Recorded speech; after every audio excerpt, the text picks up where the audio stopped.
안녕하세요, 이혜란입니다. 오늘도 유럽발 뉴스를 갖고 오신 박상봉 박사님 모셨습니다. 박사님 어서 오십시오. 네, 안녕하세요. 안녕하세요. 새해 복 많이 받으십시오. 새해 복 많이 받으십시오. 근데 이거 한국은 말이에요. 음력 쏠 때까지 계속 새해 복 많이 받으십시오 해야 돼가지고 근데 복을 많이 받는 나라가 왜 이 모양이에요? 그렇게 말해요. 이게 이해가 안 됩니다. 오늘은 제가 이렇게 모시기서 꾸며봤습니다. 마음에 드세요? 네, 좋습니다. 네, 오늘도 또 유럽 뉴스를 말씀을 드릴 텐데요. 첫 번째로 어떤 거를 하실까요? 첫 번째로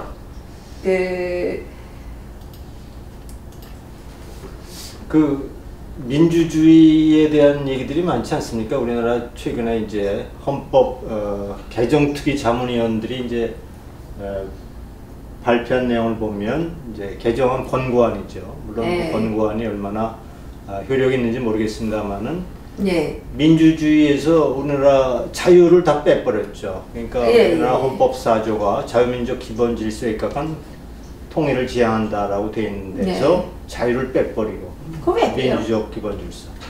민주주의라는 얘기가 이제 오늘 보도한 내용도 이게 이제 독일의 더 타게슈피겔이라는 신문이죠. 예. 아주 전통적인 신문이고 베를린에서 발행되는 신문인데요. 예. 거기서 기자가 타게슈피겔 기자가 중국을 방문해서 민주주의를 취재했어요. 그리고 중국은 자기네들이 민주주의, 시진핑 주석을 인용해서 민주주의는 중국의 민주주의가 최고다.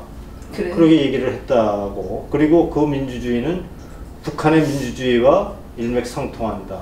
북한은 심지어 그 국가 이름에 민주주의가 들어가 있다. 이렇게 얘기를 하는 겁니다. 네. 그러면서 근데 그 민주주의는 서방 세계의 민주주의와 다르고 심지어 일본의 민주주의하고도 전혀 다른데 자기가 취재해 본 결과 중국 국민들조차도 이해하는 민주주의가 시진핑 국가 주석도 공산당 지도부가 얘기하는 그런 민주주의와는 전혀 다르다.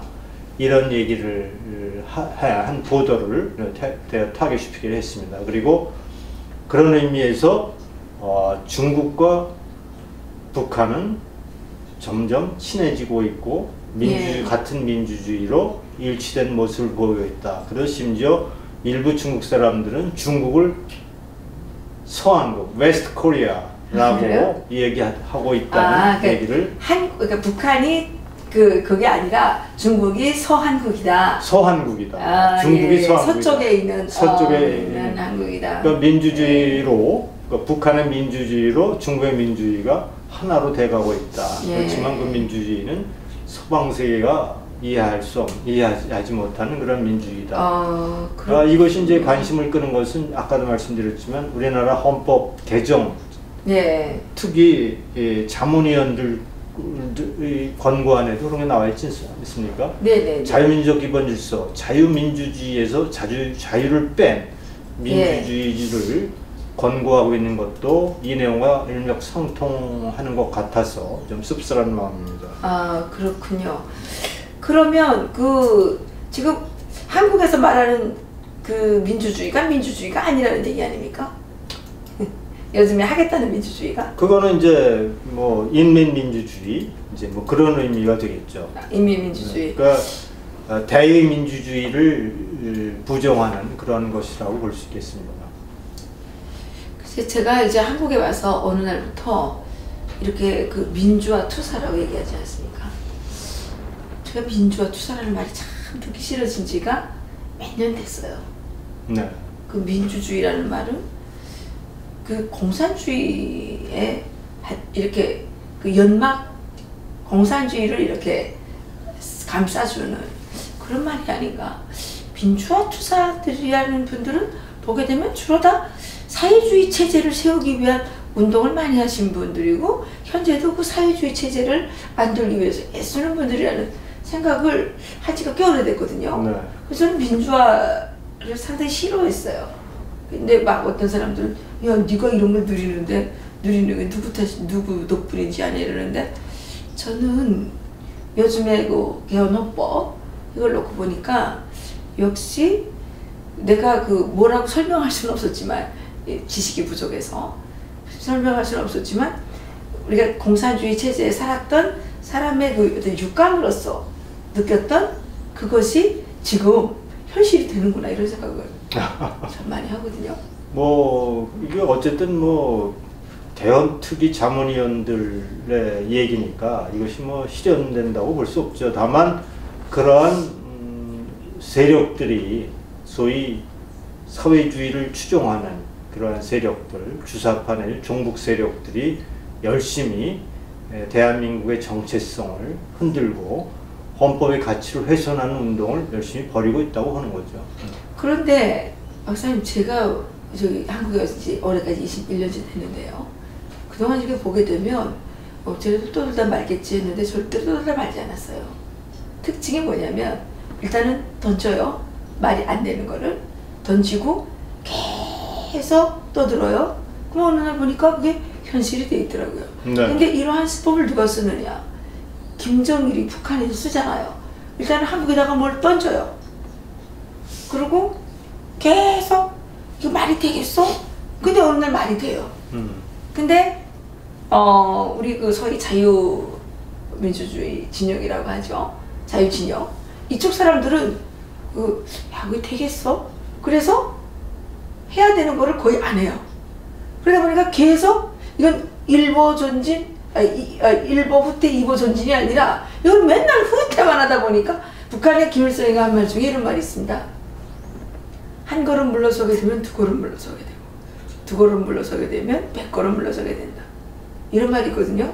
근데 자유진영의 끊임없는 후퇴가 지금 오늘날같이 헌법을 흔들고 있는 이런 상황들, 지금 뭐 한미동맹이라는 건 이제 완전히 뭐 그냥 글자 위에 쓰는, 종이장 위에 쓰는 어떤 그런 장식과 같은 거칠의 단어가 되고. 이렇게 봐야죠. 우리가 이제 건강할 때는 몸이 아픈 것에 대한 건강이 소중함을 모르지 않습니까? 우리가 이제 정말 자유롭고 민주화된 그런 체제 속에서 넋을 놓고 살다 보니까 지금 이렇게 이제 자유민주주의를 파괴하려는 그런 의도들이 숨어서 서서히 드러나고 있는 것에 대해서 대처한 능력이 이제 떨어진다고 보죠. 그렇지만 이제 그동안 우리가 길러왔던 산업화 민주화에, 그러니까 여기서 민주화 세력이라고 하는 것은 위장된 민주주의 세력이 아니고 자유라는 가치를 지키는 민주주의 세력들의 그 어떤 결집된 힘은 지금 드러나서 나지 않아서 그렇지만 그것은 베트남과는 비교할 수 없는 강한 그러한 세력으로 이제 앞으로 드러날 것이고, 이것이 기존에 이렇게 지금 이루어지고 있는 그런 여러 가지 반자유민주주의적 세력에 대해서 아마 강력한 도전 세력이 될 것이고, 아마 대한민국 정체성을 이런 세력들이 지켜나갈 것이라고 저는 확신합니다. 아, 그래요? 박사님, 우리가 좀 더 이걸 어떻게 잘해야 되지 않을까 걱정이. 정말 밤새 안녕하십니까? 그냥 웃음에 맞는 말인 것 같습니다. 여기는 뭐 이건 북한의 신년사에 대한, 제가 이번에 이제 신년사를 보고 이거 우리가 이제 생각했던 것을 그대로 독일의 이제 언론이 이제 보도를 했어요. 네네네. 프랑크푸르트 알게마이너죠. 프랑크푸르트 알게마이너의 1월 1일자 북한 보도의 제목을 로렌츠 헤미카 기자가 이렇게 달았습니까? 김정은의 신년사는 독배다. 이렇게 얘기를 들었죠. 그 내용이 이제 김정은의 신년 선물을 했는데 그 안에는 독배가 들어있다, 독이 들어있다, 마치 백설공주의 사과든 독약처럼. 그것을 무는 순간 정말 큰 치명타를 입을 수 없다는 그런 내용을 로렌츠 헤미카 기자가 1월 1일자 했습니다. 그러니까 북한이 미국에는 핵 위협을 가하고 남한에게는 평창올림픽 참가라는 미끼를 던져서 남한이 그 미끼를 물로 해서 한미 동맹이 어려움을 겪고, 그리고 전통적인 한미일 공조와 위협을 받을 수 있다는 내용의 보도를 하는 것을 보고, 야, 독일에도 상당히 북한의 신년사를 주목해서 보고 있구나. 그리고 그 안에 담겨진 문제점을 잘 보도하고 있구나. 이런 생각을 하게 됐습니다. 저도 이걸 보고 북한의 신년사를 제가 블로그에 이렇게 올렸습니다. 북한의 신년사는 독배다라는 제목으로 북한의 신년사를 쭉 이제 분석해내고. 그런데 지금 우리나라 통일부 장관이 김정은의 말이 떨어지기 바쁘게 홀짝 받아먹었어요. 그래서 뭐 크루즈를 보내겠다는 둥, 뭐 무슨 이산가족 상봉을 하자는 둥, 뭐 이러면서 북한에서 전화도 받지도 않는데 3번이나 전화했다가 전화 거절당하고 이러면서 지금 왜 이래요? 바람난 이게 제가 예전에 토끼를 길렀는데 그 암토끼가 이게 뭐라 그럽니까? 이렇게 발전기가 오게 되면 막 어쩔 줄을 모르고 막 뛰어다니더라고. 요즘에 정부가 그래요. 발정난 토끼 새끼 같아요. 이제 뭐 정상회담을 뭐 학수고대했던 현 정부로서는 뭐 그렇게 할 수밖에 없겠지만은 우리가 이렇게 해봐야 될 겁니다. 북한의 평창 올림픽을 정말 북한에 던지는 미끼를 국제사회에 누가 그걸 받겠습니까? 그러니까 북한이 평창에 참가하는 것을 우리나라 정부가 그렇게 기원하고 애를 쓰고 있지만 전 세계 다른 나라들이 그것을 반기는 나라가 과연 얼마나 되겠습니까? 이렇게 생각을 해야죠. 글쎄, 그런데 지금 다른 데다 하나도 되고 김정은만 그냥 평창에 오면 좋겠다는 생각을 갖고 계시는 걸 보니까 이건 평창 올림픽이 아니라 남북 스포츠 경기? 스포츠 회담? 뭐 이렇게 지금 격화되고 있는 것 같고, 지금 미국의 린지 그레이엄이라고 하는 상원의원이 북한이 오면 우리 안 간다 이렇게 이제 얘기했다고 그러네요. 네. 이제 미국에도 이제 그런 강한 불만을 드러내는 사람들이 있겠죠. 그렇지만 이제 정말 이 평창 올림픽이 성공을 하려면 어느 국가가 참여하고 안 하고의 문제가 아니고 결국은 많은 관광객들이 이 평창 올림픽을 참가하고 싶고 관람하고 싶고 한국을 보고 싶은 많은 관광객들이 전 세계에서부터 몰려와야 성공하는 것이겠죠. 그렇죠.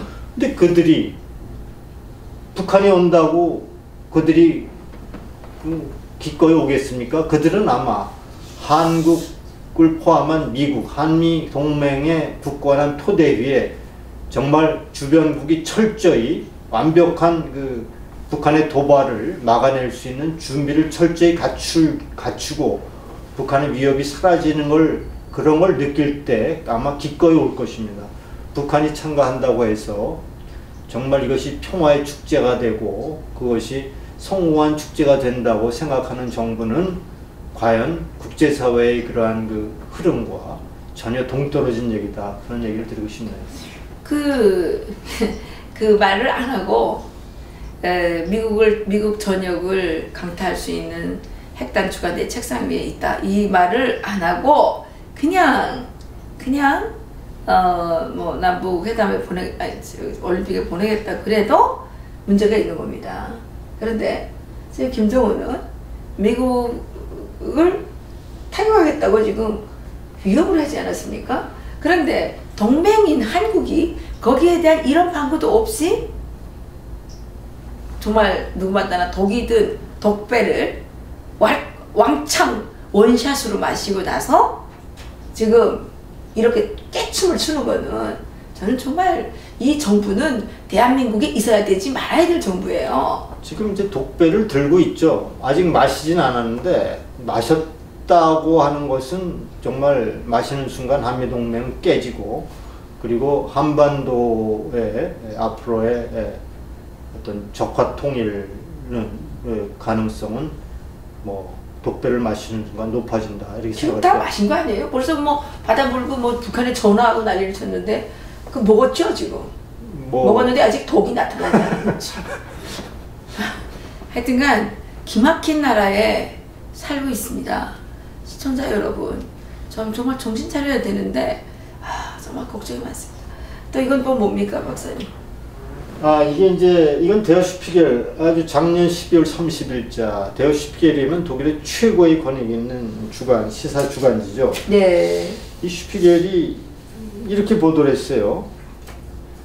중국에 이어 비밀리에 러시아도 11월 중에 해상에서 북한 탱크, 유조 탱크에 기름을 공급한 것을 발견했다. 네.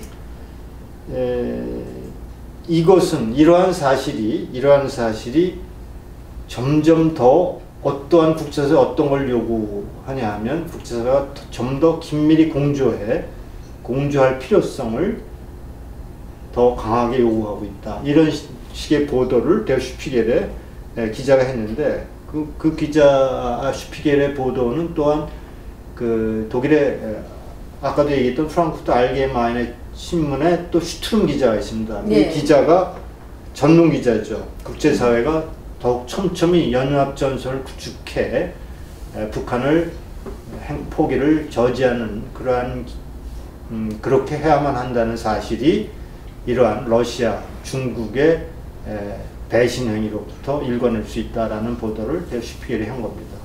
그 여러 탈북자들의 이제 그 북한발 소식을 들어보면 지금 그 국제사회의 대북 제재가 누구한테 영향을 미치고 있느냐? 중상층부에 영향을 미치고 있더라고요. 네. 그래서 그렇겠죠, 아무래도. 백성들은 어차피 아무것도 주는 것도 없었고 어차피 고통스럽게 살았기 때문에 지금 김정은이가 걔네 그 밑에 서민들은 아예 제껴놓고 네. 통치를 안 한대요, 거기는. 그래요? 그래서 서민들은 좋아하고 오히려 네. 이 중상층부에서는 김정은 때문에 먹고 살기가 너무 힘들어지니까 트럼프 대통령이 빨리 김정은을 좀 죽여주지 않나 이런 기대를 하고 있다는 겁니다. 네.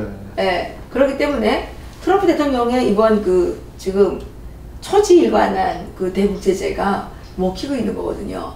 그런데 이게 잘 먹히려면 이게 똑같이 해야 되는데 중국하고 러시아가 뒤에서 이렇게 살살 그 이적행위죠. 이것도 하나의 이런 행위를 하는 것은 이 미국 정부가 뭐 그 세컨더리 보이콧이라든지 이런 것들을 발동해 가지고 좀 진짜 화를 세게 내야죠. 근데 이게 이번에 이제 김정은의 신년사에서 그동안 전혀 예상치 못했던 남한에 대한 화해 제스처, 대화, 네. 평창올림픽 참가 같은 것을 던진 것은 다른 한편으로 트럼프 미국 대통령의 대북 제재 그리고 유엔이 안보리의 대북 제재 결의안이 이제는 효과를 구체적으로 발휘하고 있다라는 그렇죠. 것을 이제 반증하고 있는 겁니다. 그렇죠.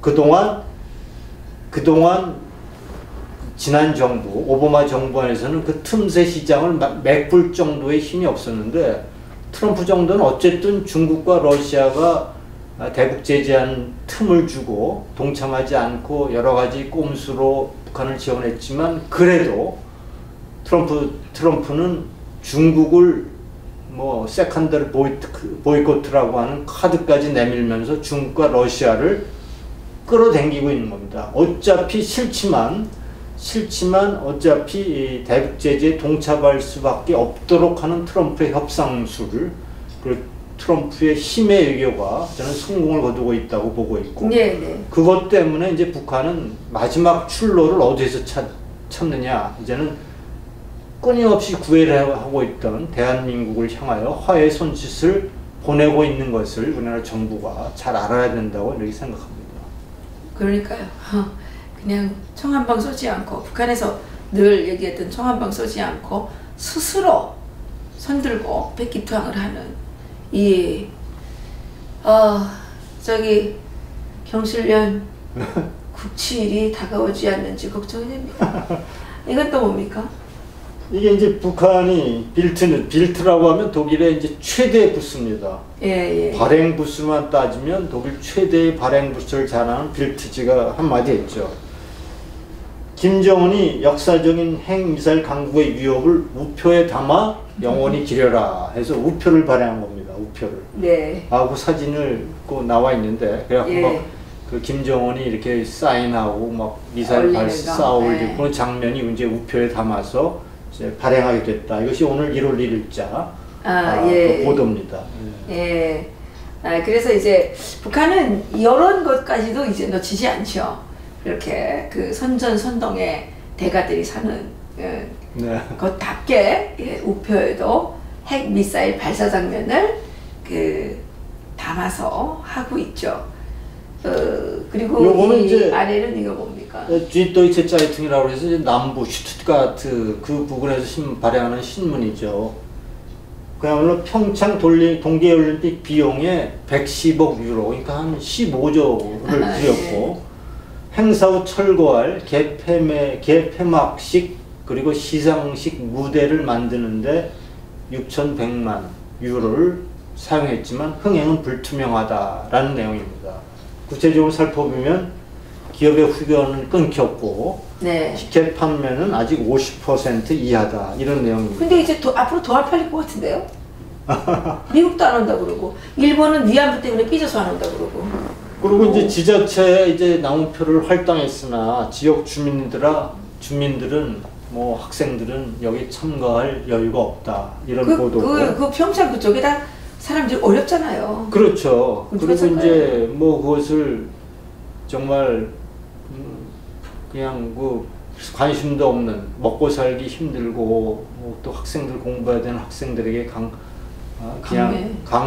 강매가 아니죠. 그냥 지자체에서 그냥 나눠준 거죠. 뭐 그런 사람들이 정말 시간을 내서 참가한다는 것은 좀 어렵다라는 생각이 들고요. 또 하나 이제 이 뒤도이체 짜이퉁이 얘기하는 또 하나의 포인트는 지난 올림픽 콘서트가 11월에 평창에서 열렸대요. 그래요? 당시에 우리도 몰랐는데. 네, 당시에 7명이 그 콘서트가 끝나고 동상에 걸려서 병원으로 실려왔다는 보도를 해요. 그렇게 추웠나? 그런 보도를 하면서 이런 한파 속에 2월에 개막 예정인 그 개막식에 뭐 정부가 뭐 가스 스톱을 갖다 놓고 뭐 방풍막을 설치하고 관람객에게 5만 5천 명분의 뭐 담요를 해놓고 이런 대비책을 좀 놓고 있으나 참 걱정이다라고 이제 또 차이팅이 보도하고 있습니다. 그럼 이거 가지 말라는 소리 똑같은 거네요. 그러니까 이제 좀 이것도 참 준비가 굉장히 부족하다는 내용을 이제 뒤도이체 짜이퉁이 이제 싣고 있습니다. 근데 뭐 또 북한에 크루즈까지 보내려면 그 돈이 만만하겠습니까? 글쎄 그 크루즈를 어떤 돈으로 보낼지 또 남북협력 기금을 벌써 보내면 6,100만 유로나 들었대는데 이거는 이제 나중에 철거할 것. 그러니까. 근데 지금 평창이나 뭐 그 부근에 가보면 지금 뭐 리조트니 뭐 각종 뭐 숙박 시설이니 뭐 엄청나게 짓고 있습니다. 펜션이니. 근데 그게 또 뭐 들려오는 소문에 의하면 그게 사실인지는 좀 확인을 해봐야 되겠지만 뭐 그 지역 땅을 중국 사람들이 많이 사가지고 그게 한국 사람들의 이익과는 별로 상관이 없다 그러네요. 중국 자본이 많이 들어왔대죠 아마. 예, 그래서 뭐 중국 사람들 하여간 뭐 평창 건데 뭐 그 우리가 안타까워할 필요가 없겠더라고요. 하여간 그런 것들도 나중에 이제 뭐 여기 현대경제연구소 얘기를 또 썼습니다. 뒤도이체 짜이퉁이. 예. 10년간 현대경제연구소는 지역경제가 벌어들일 소득이 500억 달러로 그렇게 현대경제연구소는 그렇게 발표하고 있지만 그 지역 사람들은 웃기지 말라 하는 식으로 쓰는 숨을 짓고 있다. 이렇게 그러니까요. 이제 보도를 하고. 뭘로 돈을 벌어요? 다 중국 사람들이 벌어가고. 그만큼 이제 뭐 관광객도 좀 오지 않고 홍보도 제대로 되지 않다는 내용을 이제 뒤도이체 짜이퉁이 한 거죠. 그렇군요. 이거는 또 뭡니까? 비즈니스 인사이더. 이게 비즈니스 인사이더 이게 독일에서 나온 신문인데 이게 12월 29 작년이죠. 예. 그러니까 작년에 북한이 쏘아올린 화성 10호가 네. 소련이 해체되는 시기에 뭐 1990년도 해체됐죠. 예. 그때 소련 기술자들이 해외에 팔아넘긴 네. 그러한 기술을 알들이다. 적용한 모델이다. 그래서 이제 그것이 국가로켓센터 SRC라고 하는 기밀 문서가 이제 해제되면서 그 내용이 공개됐는데, 그것이 이제 그 R277, R27JYB라고 하는 모델이 이제 소련이 만든 그 미사일 로켓 발사 모델이 작년 북한이 쏘아올린 화성 10호와 유사하다는 내용의 보도를 하고 있습니다. 그러면서 결국 북한 핵은 원천 기술은 소련에서 준 것이다라는 내용을 담고 있습니다. 그러니까 이 국제관계라는 게 참 그러니까 뭐 결국 한이물 속에 있으면서도 이제 딴 꿈을 꾸고 있는 뭐 어떤 결국 뭐 중국과 러시아 가제가 개편이라고요. 결국에 네. 트럼프의 막강한 힘의 어떤 협상력이 아니면 중국과 러시아를 끌고 유엔 안보리가 네. 대북 제재안을 그렇게 만장일치로 통과시키는 일을 절대 할 수 없죠. 이것은 오로지 트럼프의 막강한 힘의 외교가 이끌어낸 그 그렇죠. 성과라고 봐야 될 겁니다.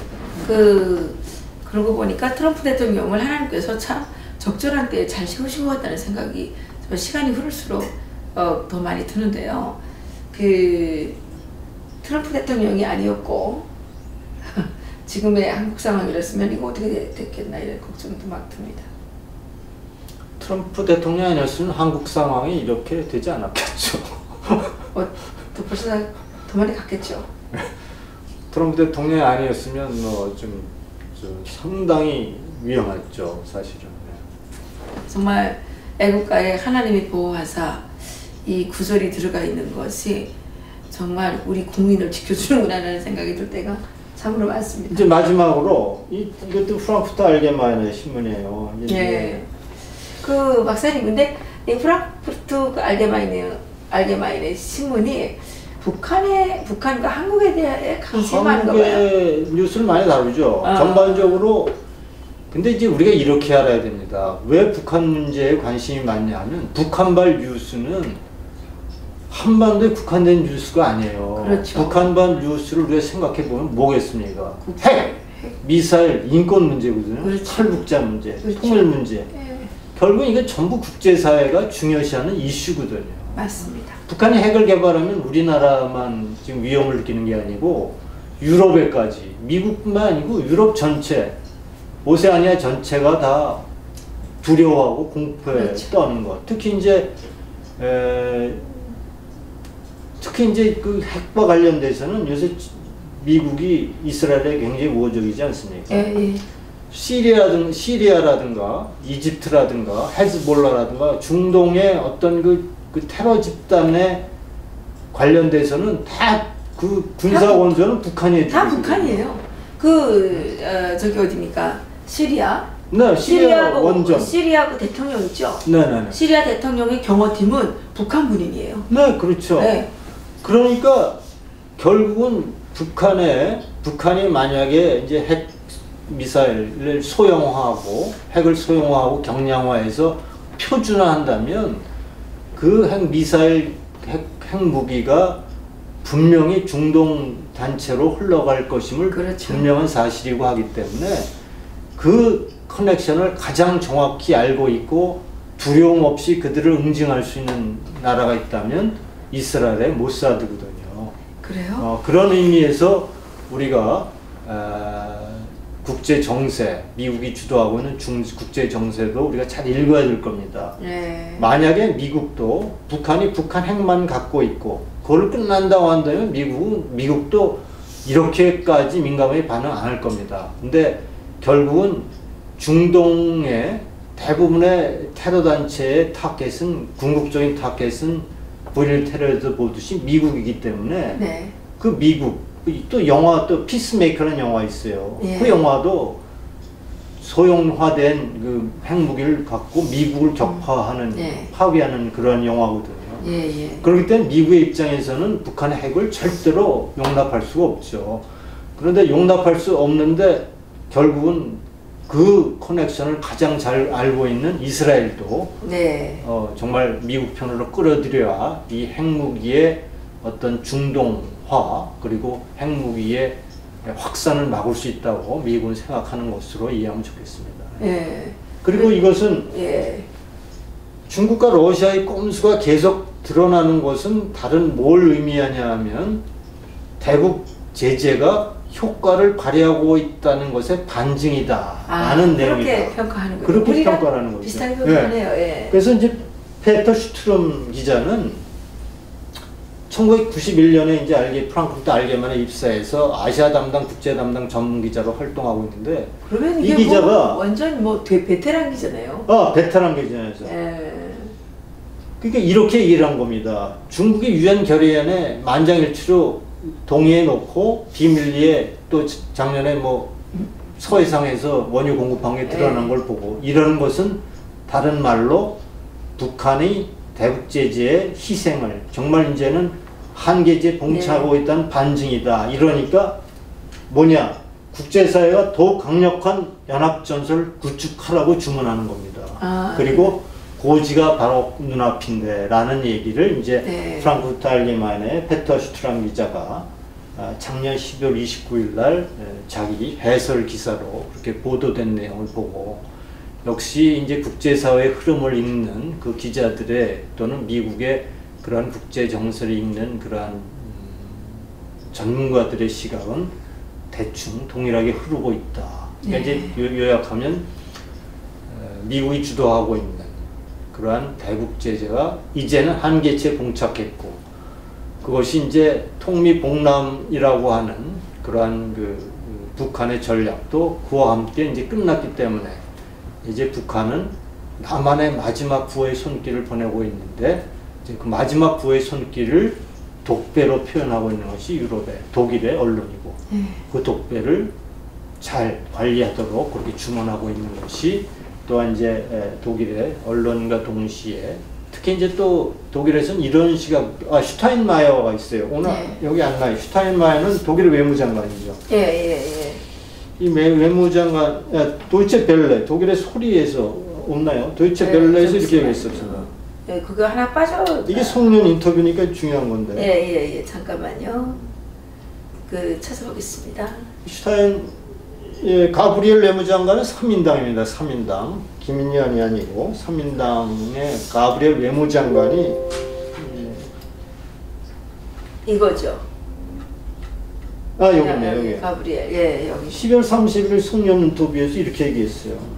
북한 해결과 관련해 이렇게 국제사회가 난맥상에 빠져 있는 것은 정말 창피한 일이다.